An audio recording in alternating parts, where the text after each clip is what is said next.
Bonjour à tous, bienvenue à notre webinaire sur l'entretien professionnel. Donc pour introduire, avant de dérouler un petit peu cette présentation, bien évidemment le support vous sera remis en fin de réunion. Et puis là, on va commencer par une présentation d'une vingtaine de minutes avec Géry Delmar. Et puis on laissera la place aux questions que vous pourriez nous poser. Pour me présenter, donc je m'appelle Anne-Laure Boutet, je suis responsable du département droit social d'Orcom depuis 2012 et nous intervenons auprès de nos clients sur nos territoires pour tout ce qui est conseil en droit du travail, que ce soit dans les relations individuelles du travail, les ruptures, en audit social, et puis nous intervenons beaucoup auprès des comités sociaux et économiques dans l'assistance au dialogue social des dirigeants, et puis dans le cadre de réorganisation. Voilà, je te laisse te présenter, Géry. Géry Delmar, je suis directeur performance RH chez Actiforce. Actiforce étant l'entité conseil en ressources humaines du groupe Orcom. J'interviens chez Actiforce sur 3 niveaux d'expertise, le recrutement, la formation et également l'accompagnement des carrières et des transitions. Alors, n'hésitez pas à nous dire, puisque s'il y a des petits soucis de son, pour qu'on coupe bien à tour de rôle nos micros.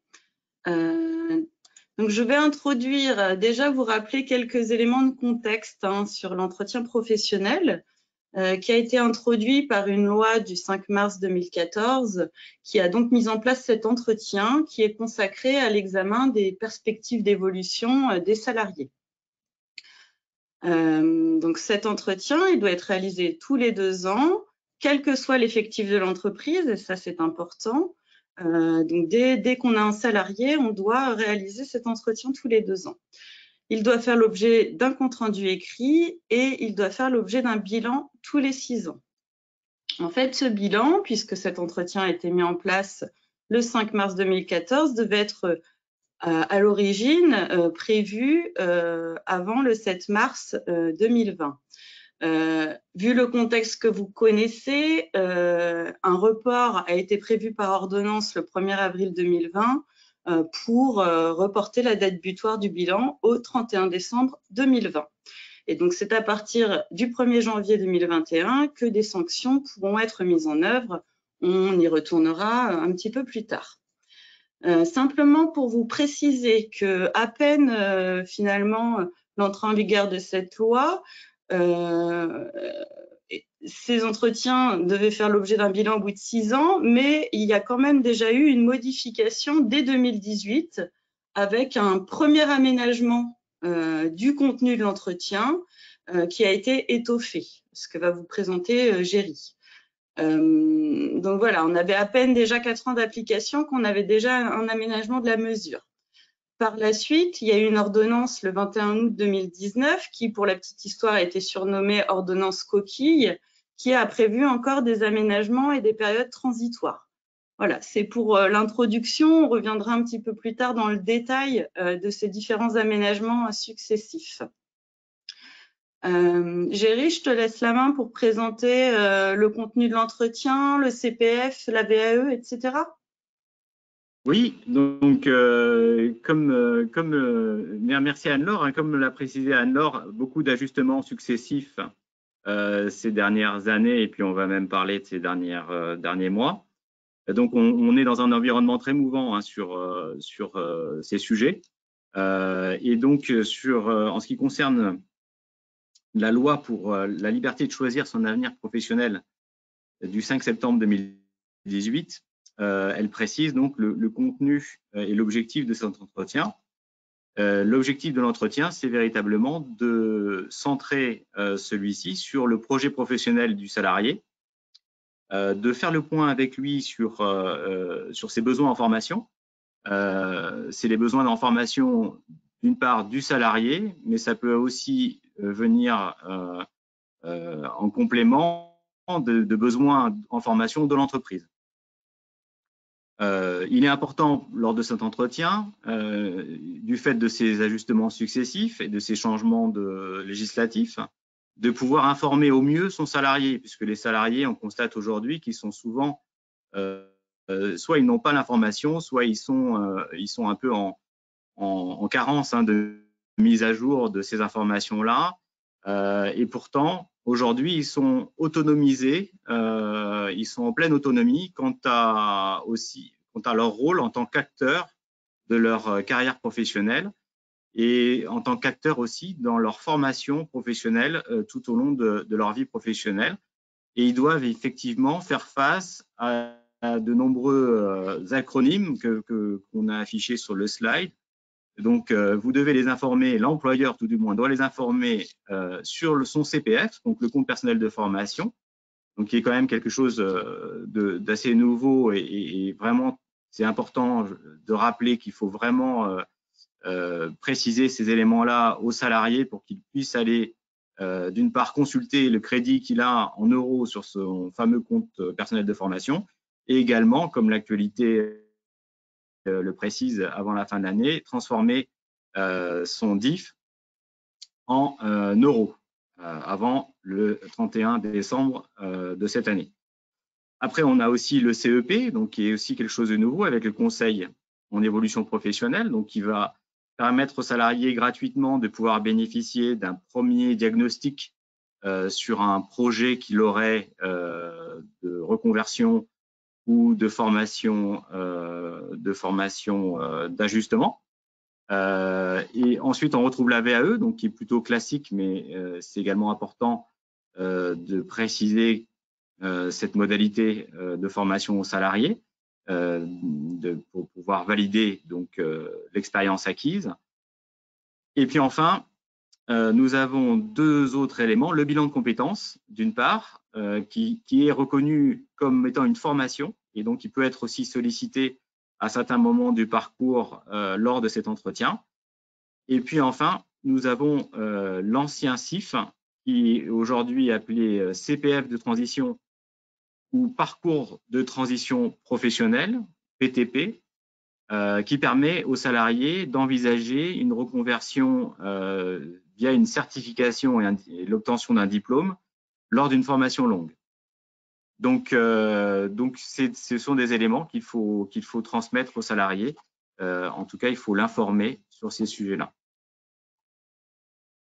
Voilà, je rebondis sur ce que disait Géry. Effectivement, il faut vraiment avoir conscience que l'employeur a un devoir d'information du salarié sur tous ces dispositifs.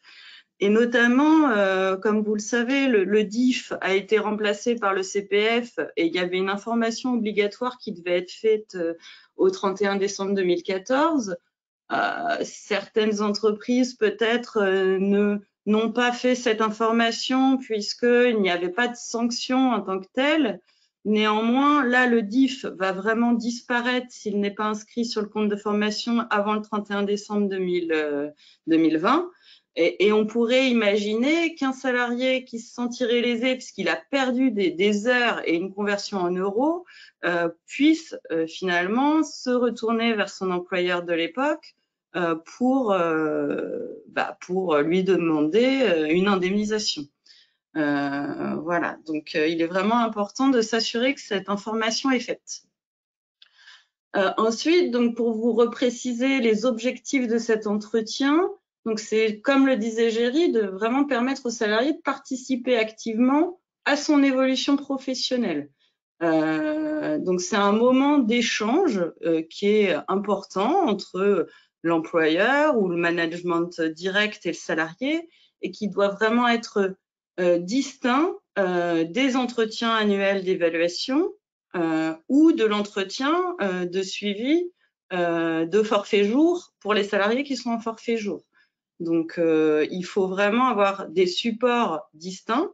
Éventuellement, ces entretiens peuvent être faits à la suite, mais il ne faut pas mélanger les sujets, puisque là, on n'est pas en train d'évaluer vraiment la progression du salarié. Donc, l'employeur, en cela, il contribue à la définition du parcours individuel de formation du salarié et, comme le disait Géry, il répond aux besoins de l'entreprise. C'est-à-dire que cet entretien professionnel va vous permettre ensuite de construire le plan de formation qu'on appelle maintenant le plan de développement des compétences. Et puis de se projeter sur l'avenir de bien connaître vos collaborateurs. Certains peuvent avoir des souhaits d'évolution qu'il est important de connaître pour soit permettre des mobilités internes, soit de toute façon anticiper l'avenir. Bien évidemment, il est important que ces entretiens qui sont réalisés tous les 2 ans fassent l'objet d'un compte-rendu écrit. Donc, à la fois que ce soit la convocation à l'entretien, mais aussi, une fois que l'entretien a eu lieu, un compte-rendu écrit sur cette tenue d'entretien et ce qui s'est partagé pendant l'entretien. On peut imaginer qu'un salarié refuserait de faire son entretien professionnel puisque l'employeur doit le proposer, mais le salarié pourrait dire « moi, je n'ai pas de besoin ». Mais dans ce cas-là, il faut tracer ce refus pour vous ménager la preuve que vous avez proposée, puisque ce sont des éléments qui pourront vous être demandés au moment d'un contrôle de l'administration. Voilà, est-ce que Géry, tu veux embrayer sur l'état des lieux ? Alors, oui, bien sûr, Anne-Laure. Donc, juste pour préciser effectivement que c'est l'opportunité lors de cet entretien de pouvoir envisager de manière en co-construction finalement, et puis également peut-être en cofinancement, d'une part le CPF et d'autre part un possible abondement de l'entreprise sur un projet de formation qui peut être tout à fait opportun si dans le cadre d'une évolution des métiers ou de nécessité de monter en compétence sur de nouveaux outils ou nouveaux logiciels par exemple, de pouvoir former d'un commun accord, se mettre d'accord sur une formation qui serait cofinancée finalement entreprise salariée. Donc vraiment l'objectif c'est vraiment d'adapter le niveau de compétence du salarié au poste qu'il occupe dans une perspective de développement de l'entreprise et de développement des métiers au sein même de votre entreprise. On a vu les modalités, donc je vais juste passer. Pardon. Sachant que l'état des lieux, bien évidemment, devra, j'enchaîne pendant que Géry passe les slides, prévoir les informations personnelles, individuelles du salarié, nom, prénom, poste, classification, et puis devra bien mentionner si le salarié a eu des évolutions salariales, qu'elles soient individuelles ou collectives. Donc individuelle, j'y reviens pas, mais collective, il est admis que ça puisse être une évolution conventionnelle, par exemple, de la rémunération. Ça pourrait rentrer dans le cadre d'une évolution de salaire, même si elle est imposée par la branche. Et puis, de préciser quelles formations ont été réalisées par le salarié au cours des 2 dernières années, dont d'ailleurs la validation des acquis de l'expérience. Donc cet entretien, comme je le disais, il est ouvert à tous les salariés dès 1 an d'ancienneté, et ça s'ouvre donc aux salariés en CDD et en CDI. Donc ça, c'est important de le préciser. C'est également ouvert aux salariés qui sont en contrat d'apprentissage et en contrat de professionnalisation. On peut imaginer, compte tenu de la durée de certains CDD, finalement, de fait, les salariés soient exclus, mais il faut quand même faire attention à cette possibilité d'ouverture. Par contre, sont exclus les personnels qui sont mis à disposition de votre entreprise, les intérimaires et les sous-traitants. Voilà. Et l'employeur a une obligation d'information dès l'embauche. Alors, généralement, ça se fait par une clause mentionnée dans le contrat de travail. Donc, on vous a mis une possibilité de rédaction. Cette information, elle peut se faire néanmoins par tout moyen. Ça peut être une note distincte, ça peut être dans le livret d'accueil. Dès lors, vous pouvez attester avoir remis cette information. Donc, c'est vrai que généralement, les entreprises l'insèrent directement dans le contrat. Ça évite de faire un document supplémentaire. Mais libre à vous. Et ensuite, le CSE, et je te laisse la main, Géry. Oui, donc évidemment, tout ce compte-rendu sera très utile de manière à pouvoir consulter votre CSE et faire un bilan, lui présenter donc votre CSE, le bilan annuel de ces entretiens professionnels.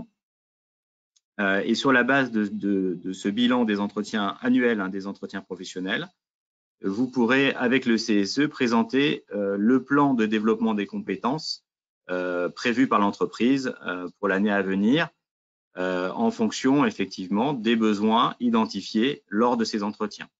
Donc, c'est certes une obligation, mais également un outil d'échange, de dialogue social avec les élus du personnel, qui, là encore, vise au partage d'informations sur les orientations en matière de formation de vos collaborateurs. La périodicité, donc comme je le disais, tous les 2 ans, avec 2 précisions. On peut aménager la périodicité des entretiens annuels par accord collectif. Donc, ça peut être un accord collectif d'entreprise qui est négocié soit avec les délégués syndicaux, soit avec le comité social et économique, soit directement avec les salariés s'il n'y a pas d'élus du personnel. Donc ça peut être un aménagement envisagé si finalement vous trouvez cette obligation trop contraignante d'établir un entretien tous les 2 ans. Et ça peut être un accord collectif de branches. Donc, certaines branches se sont emparées du sujet, par exemple le commerce de gros, la sécurité notamment, la métallurgie. Donc, certaines branches ont finalement renégocié des dispositions différentes. Donc, il faut aller vérifier dans votre convention collective de branche, avec un principe qui est en général retenu de faire plutôt un entretien tous les 3 ans. Voilà. Donc, on peut négocier la périodicité des entretiens. En revanche, on ne peut pas négocier la périodicité du bilan. Donc, l'obligation de faire un bilan tous les 6 ans, elle est impérative. La loi ne permet pas de déroger à cette obligation. Et ensuite, l'entretien doit être également proposé après certaines absences. Donc, je vais vous les citer. Donc, il doit être proposé après un congé de maternité, après un congé parental d'éducation, un congé d'adoption, un congé de soutien familial, un arrêt longue maladie, un congé sabbatique, un mandat syndical ou une période de mobilité volontaire en dehors de l'entreprise. Donc ça, il faut bien évidemment se mettre entre guillemets, des alertes pour pouvoir penser à proposer à vos salariés ces entretiens après ces périodes d'absence, sachant que c'est une obligation de proposition et non pas de tenue de l'entretien. Donc, encore une fois, vous pouvez proposer. Un salarié pourrait vous dire, bah, moi, finalement, je reviens de congé de maternité, mais je ne ressens pas le besoin. Et dans ce cas-là, la tenue de l'entretien n'est pas nécessaire. Mais il faut que vous ayez tracé cette proposition et la réponse du salarié. Donc, si possible par écrit, bien évidemment, toujours pour des questions probatoires. Après, la loi ne fixe pas de délai dans lequel cet entretien doit être proposé. Donc, on se fixe généralement sur un délai raisonnable. Il est admis qu'on puisse finalement se référer au délai qui est proposé pour les visites médicales de reprise suite à une longue absence, donc 8 jours. Voilà. Donc, c'est un délai qu'on vous conseille de respecter. Et puis, une petite nouveauté également, suite à la loi de 2018, qui est rentrée en vigueur au 1er janvier 2019, cet entretien, il peut aussi avoir lieu à l'initiative du salarié à une date qui est antérieure à sa reprise. Voilà, donc le salarié peut vous solliciter. Rien n'est dit dans la loi sur la possibilité ou pas de l'employeur de refuser un entretien qui serait demandé à l'initiative du salarié. Néanmoins, dans la mesure où ça vise à construire la carrière du salarié, il est quand même fortement recommandé d'y apporter une réponse favorable. Peut-être un complément, Anne-Laure, sur la formalisation du process. Tu as évoqué les supports et la nécessité d'un écrit. Si on reprend l'ensemble des supports, on peut penser à la convocation du salarié, d'une part, d'autre part un document donc, de formalisation qui peut prendre la forme d'une grille d'entretien. Et puis également éventuellement une fiche de présence à l'entretien. Tout cela évidemment pour conserver, comme l'a dit Anne-Laure, pour conserver une traçabilité précise de ce qui a été fait par l'entreprise. Idéalement, évidemment, ça doit être de l'écrit, soit en papier, soit dématérialisé avec signature électronique si c'est envisageable par vos systèmes d'information. Comme tu veux.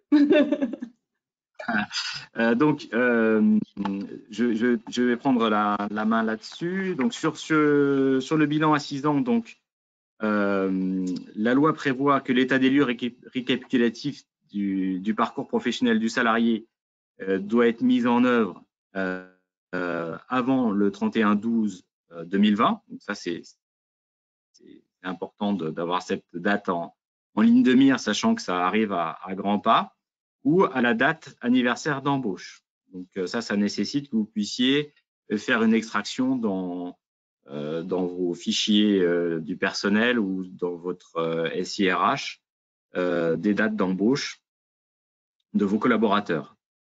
Lors de ce bilan à 6 ans, qu'est-ce que l'on va faire? On va s'assurer que le salarié a bien bénéficié de ses entretiens professionnels. On a dit qu'il devait y avoir un entretien tous les 2 ans. Et si le salarié a effectivement, au cours des 6 dernières années, pu suivre au moins une action de formation, une formation donc obligatoire ou non obligatoire, qu'il a pu bénéficier d'un accompagnement à la VAE dans le cadre de la recherche d'une équivalence pour une certification ou un diplôme professionnel, ou alors qu'il a pu bénéficier d'une évolution salariale, une augmentation de salaire, qu'elle soit individuelle ou collective, ou une évolution professionnelle. Généralement, évolution salariale et évolution professionnelle vont bien évidemment de pair en principe. Qui contrôlera le respect de ces obligations? Eh bien, ce sont les organismes de contrôle habituels que sont l'inspection du travail, les URSSAF, et puis bien évidemment, il y a un œil attentif des élus du personnel sur ces sujets qui veillent à ce que cet état des lieux récapitulatif des parcours professionnels des salariés soit bien mis en œuvre dans les délais et avec un contenu pertinent. Pardon, Anne-Laure. Donc, forcément, par rapport à toute obligation, il y a derrière des sanctions qui sont mises en œuvre. Donc déjà, qui va contrôler le respect de ces obligations? Ce sera en premier lieu, bien évidemment, l'inspection du travail, mais l'URSSAF, dans le cadre de contrôle, ou encore les services fiscaux, pourraient demander les justificatifs d'abondement dont je vais parler et donc se pencher sur la question du respect de cette obligation.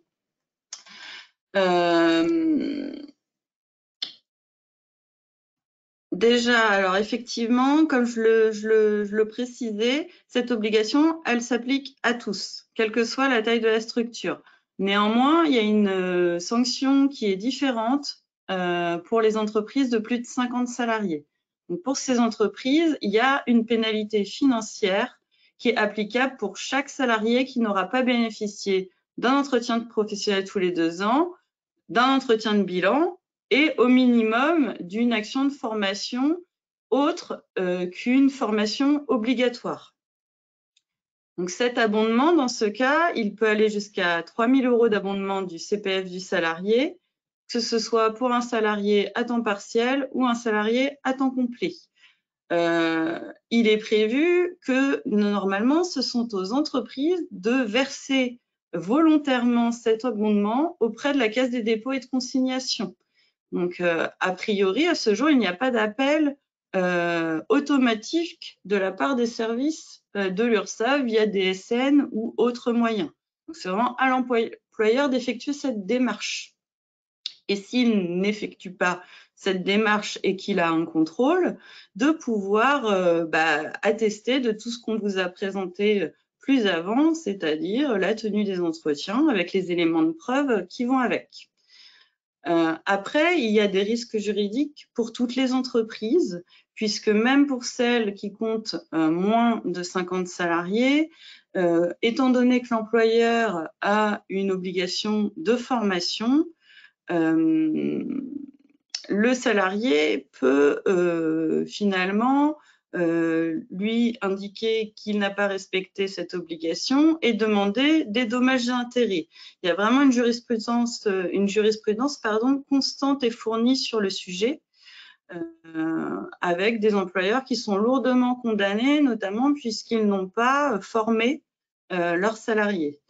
Dans le contexte, cette obligation de formation est d'autant plus importante qu'en cas de licenciement, notamment pour inaptitude ou pour motif économique, l'employeur a une obligation de reclassement.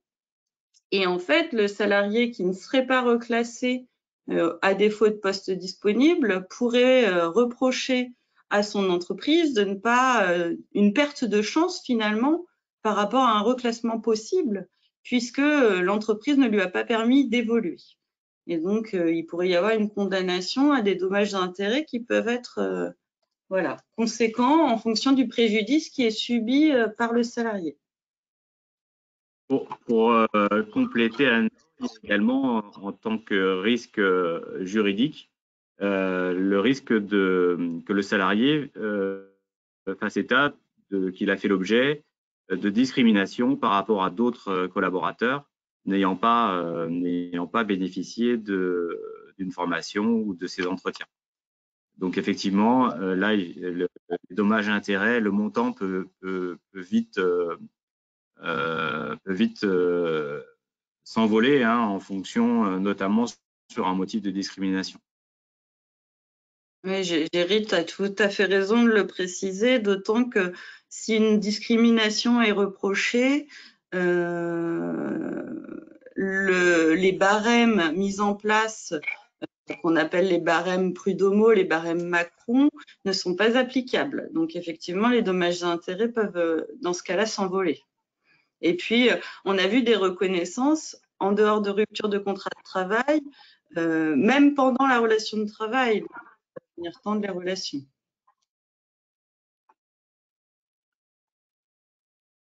On arrive au terme de notre présentation. Maintenant, ce que nous vous proposons, c'est de passer à la séquence questions-réponses. On a déjà un certain nombre de questions qui nous sont posées. Je vais Anne-Laure, je vais te les lire. Donc, la première question, je te la lis. Pouvez-vous me préciser si le bilan doit faire l'objet d'un écrit et être signé par le collaborateur?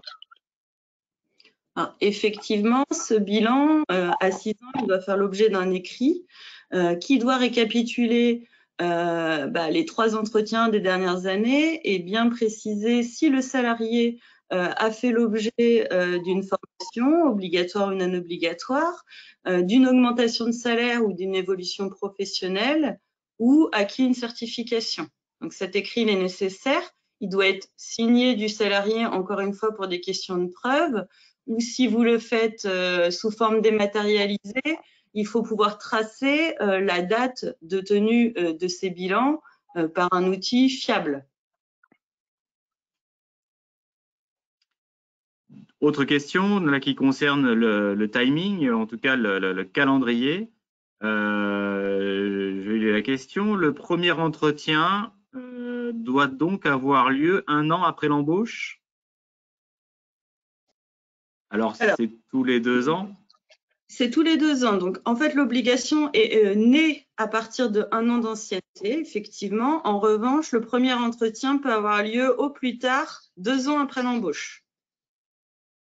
Donc, pour un salarié qui aurait été embauché le 7 mars 2014, le premier entretien devait se tenir, par exemple, le 7 mars 2016. Dans le cas d'une absence longue durée d'un salarié qui n'aurait pas eu en conséquence le nombre d'entretiens suffisant pour le bilan à 6 ans, comment justifier pour l'employeur le non-respect de la réalisation des entretiens? Donc là, on est dans un contexte d'absence de longue durée, absence pendant laquelle le salarié n'a pas eu le nombre d'entretiens requis. Et donc, à l'issue, sur le bilan à 6 ans, comment peut-on justifier, alors que le salarié était absent, que l'employeur n'a pas pu respecter la réalisation des entretiens qui auraient dû avoir lieu pendant cette période d'absence? Si la personne n'est pas revenue, vous pouvez facilement attester que la personne était absente de l'entreprise, donc que les entretiens ne pouvaient pas avoir lieu. En revanche, si la personne est revenue, il aurait fallu, si ce n'a pas été fait, proposer cet entretien de reprise. Voilà, puis réenclencher l'obligation d'entretien ensuite des 2 ans. Donc après, il faudrait analyser en fonction de la durée de l'absence et de la date d'embauche, à quelle date devait se faire chaque entretien et combien d'entretiens il y aurait dû avoir pendant ces 6 ans. Alors, autre question. Qu'en est-il lorsque le congé parental à 80% fait suite au congé maternité ou alors à un mi-temps thérapeutique suite à un arrêt maladie? Doit-on faire, dans ces cas, un entretien entre les deux ou alors attendre la fin du dernier aménagement du temps de travail? Alors, l'obligation formelle, c'est de faire un entretien à la reprise du salarié. Donc, si le salarié n'a pas repris, vous n'aviez pas d'obligation formelle de proposer l'entretien. Néanmoins, il faut aussi coupler cela avec vos obligations en matière d'égalité homme-femme notamment, voir ce que pourrait prévoir un éventuel accord sur l'égalité homme-femme ou une charte relative à l'égalité homme-femme, qui, je le rappelle, sont obligatoires dans les entreprises de plus de 50 salariés, pour déterminer ce qui est prévu en interne comme mesure d'accompagnement. Il est toujours utile, si on déborde un petit peu du sujet, d'avoir eu au moins un échange téléphonique avec le salarié entre un congé maternité et un congé parental. Pas toujours possible, mais c'est bien d'avoir pu échanger, éventuellement tracer par un petit écrit qu'il y a eu cet échange quand c'est possible. Mais formellement, c'est à la reprise du salarié que l'entretien doit être organisé. Alors là, je n'ai pas véritablement une question, j'ai certainement ce qu'on peut être qualifié d'une remarque. Donc, est cité dans cette remarque question l'article L 6321-2 du Code du travail qui en gros dit que toute action de formation qui conditionne l'exercice d'une activité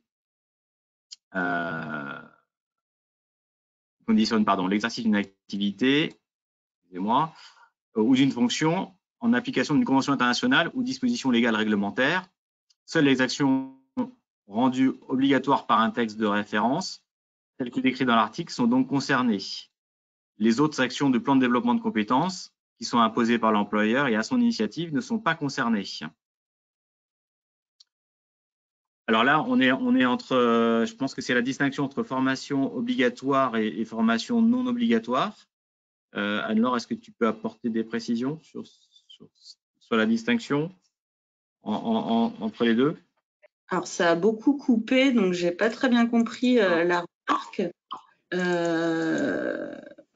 En tous les cas, ce qui est ouvert aux entreprises de plus de 50 salariés, c'est en fait, il y a eu un aménagement par rapport, je ne sais pas si ça répond du tout à la remarque, hein, mais il y a eu un aménagement en 2018, applicable depuis 2019, et pour attester du respect de l'obligation, il faut soit avoir rempli les 3 obligations que je vous ai citées, c'est-à-dire progression salariale, enfin 2 des 3 obligations, certification, progression salariale, tenue d'un entretien et formation obligatoire, soit avoir fait bénéficier le salarié d'une formation non obligatoire. Donc, il y a une évolution dans la législation. Donc, effectivement, pour apprécier le respect de l'obligation, on se fixe soit sur les formations obligatoires, soit non obligatoires. Je ne sais pas si ça répond ou pas à la remarque. Alors, ça répond à la remarque dans la mesure où là, la remarque était basée donc sur un article du Code du travail qui fait état que seules les actions de formation obligatoire étaient concernées et que les autres actions qui peuvent s'intégrer dans un plan de développement des compétences, par exemple, de formation interne à l'entreprise, ne rentraient pas en compte. Ne rentrait pas en compte comme étant une proposition ou une réalisation de formation pour le salarié. Donc, tu as répondu à Anne-Laure en disant que la formation soit obligatoire ou non obligatoire, il y a une évolution avec une tolérance sur l'assimilation des deux en tant qu'action de formation dans le cadre des actions à mettre en œuvre dans le cadre des entretiens. Tout à fait, il y a un droit d'option qui est ouvert. On a une remarque donc d'un participant donc, qui nous dit que le site du gouvernement définit une formation obligatoire et qu'on donne une définition différente. Laquelle doit être retenue? Donc, Anne-Laure, est-ce que peut-être je viens d'y répondre. C'est la même remarque. Je viens d'y répondre. Effectivement, il y a un droit d'option entre formation obligatoire et formation non obligatoire. Donc, pour les entreprises de plus de 50 salariés, attention, je parle uniquement des entreprises de plus de 50 salariés, les formations non obligatoires sont évaluées pour le respect de cette obligation.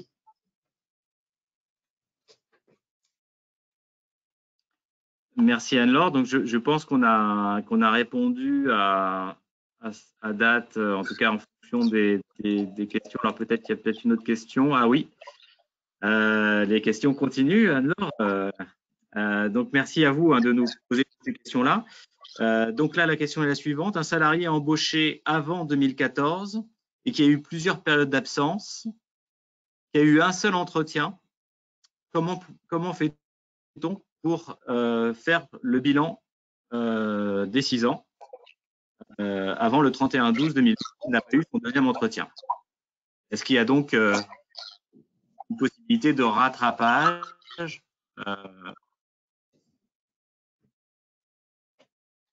Alors, la loi ne précise pas l'ancienneté qui est prise en compte pour établir cet entretien tous les 2 ans. Donc, s'il y a eu plusieurs périodes d'absence, déjà, il faut analyser si ces périodes d'absence sont assimilées à du temps de travail effectif, donc par exemple congé maternité ou accident de travail, ou si ces absences ne sont pas assimilées à du travail effectif. Si c'est cette seconde option, on pourrait imaginer qu'on peut, mais ce n'est pas précisé par la loi, mais on pourrait faire jouer les absences du salarié pour finalement reporter un petit peu les échéances d'entretien puisque l'ancienneté n'a pas couru. Ce serait un moyen finalement d'attester, et tout élément de preuve est le bienvenu de toute façon, que vous n'avez pu tenir ces entretiens tous les 2 ans. Là, si le salarié n'a eu qu'un entretien, qu'il est revenu, je vous conseille quand même très fortement de faire un entretien avant la fin de l'année et de faire par la suite, mais sur un support distinct, l'entretien de bilan. Merci Anne-Laure. Et peut-être une dernière question. Donc, peut-on cumuler au même moment un entretien d'évaluation et l'entretien professionnel en même temps? Alors, vous pouvez faire les entretiens au même moment. Ça, c'est tout à fait possible. Néanmoins, ils doivent être faits à la suite. Donc, on ne peut pas faire ces entretiens sur un seul support. Il faut bien prévoir 2 temps d'échange qui peuvent être à la suite, mais qui sont 2 entretiens, entre guillemets, différents sur 2 supports bien distinctement signés du salarié.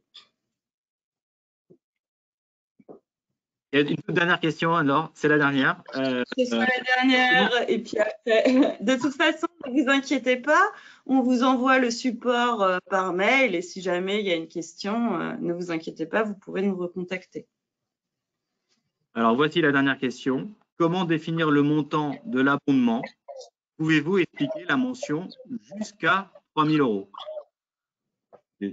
Est-ce que c'est 3 000 € ou est-ce qu'on peut avoir des sommes en deçà de 3 000